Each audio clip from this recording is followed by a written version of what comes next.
Today I'm going to talk about a revision strategy that I developed for a book that was very messed up and that I needed to pretty much rewrite completely. So this is a revision strategy that you can use if you can see that you're going to need to make some major changes in your book.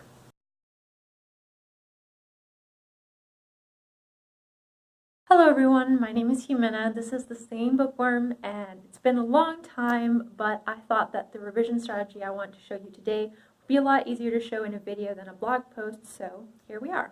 Don't forget to like and subscribe, and check out my book, The Relic Spell, on my website, on Goodreads, and soon coming to a variety of book retailers for pre-sale. The Relic Spell, I wrote the first draft 5.5 years ago. And it was a mess. It was just plot-wise, character-wise, a big old mess.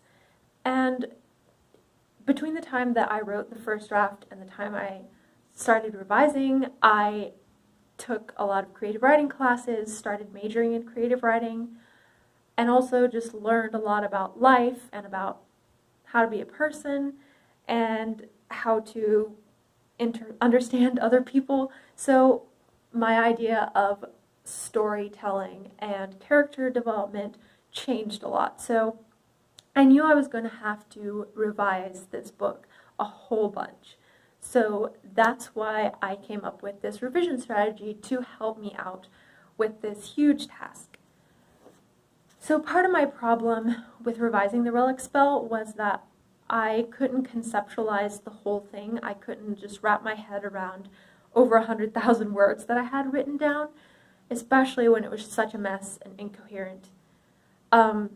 So as an undergrad, I worked as a writing tutor, and something that we did to help students with their academic papers was create a reverse outline. Basically, you go paragraph by paragraph and summarize it in a few words or a sentence, and that can sort of let you see the structure of the paper without having to worry about the details. So that's what I wanted to do with my whole book.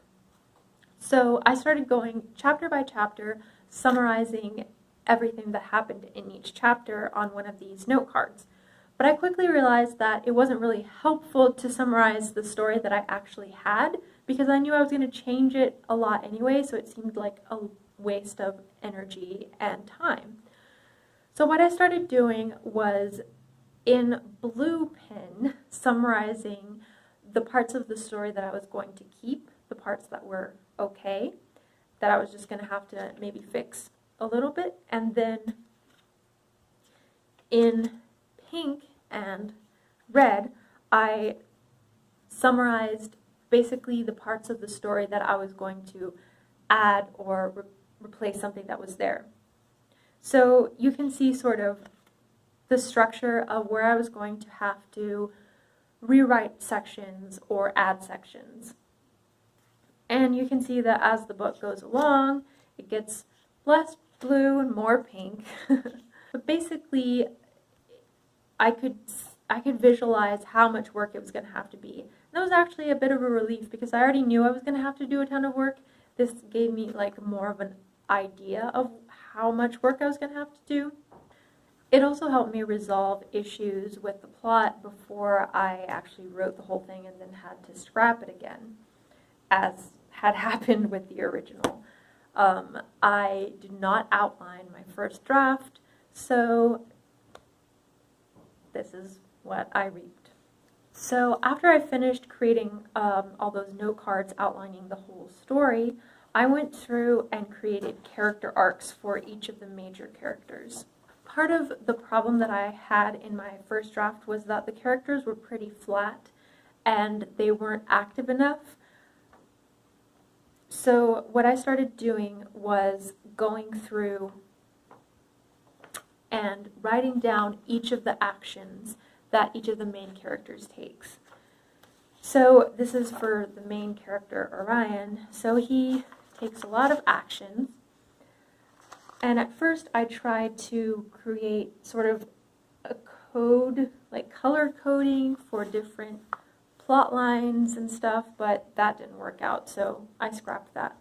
But anyway, this let me make sure that he was being consistent throughout, that he was taking actions that were consistent with his character, that he was taking enough actions, that he was like being active and being an interesting character and being mattering to the story, basically. And I did that for each of the main characters. And then after I finished doing that, I went through and created like little mini outlines of their character development throughout the whole story, so I could track that throughout my revision process. So for example, Orion has a lot of beef with his best friend's girlfriend because he has a crush on his best friend. So her name is Briar, his best friend's girlfriend. So he starts out resenting Briar, then sort of grows to accept or appreciate her more, resents her again, then stuff happens, you know, just back and forth, tracking the movement of his relationship to Briar. So then I was able to use that to make sure that I was on track with that through line of his character.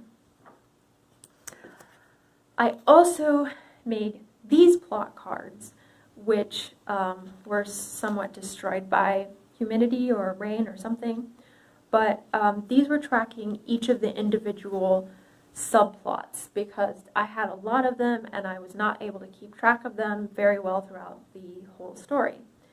So I don't know what this is because it's erased.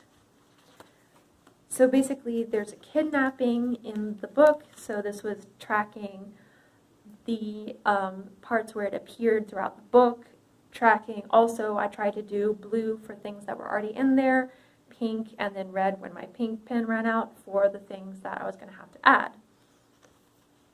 I ended up not using these plot cards for the actual rewriting process, the revision process, where I actually went into the document and, you know, fixed each chapter, but they were helpful just to conceptualize the whole thing, to make sure that I was keeping track of all the plot threads throughout, and that these plot cards with each chapter by chapter summary had enough of these plot lines in them to develop the whole story. Okay, so this is what I actually did when I had to go into the document and actually rewrite and revise the book.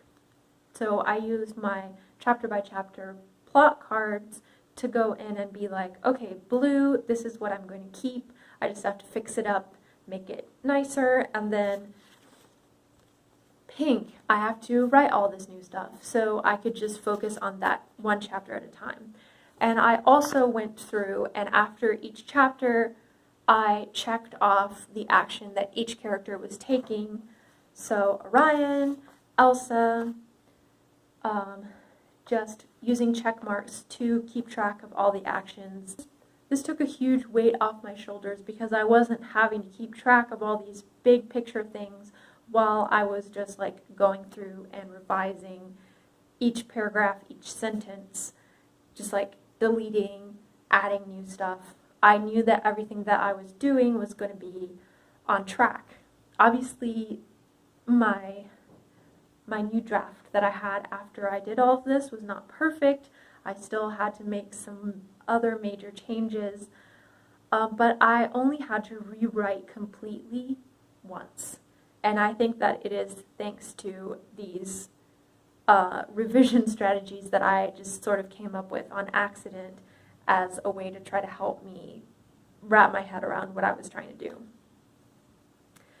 So, I would love to learn if any of you have any cool revision strategies, if you have a revision problem that is different, that you really need some help with. Basically, share your revision experiences, share if any of these strategies might be helpful to you,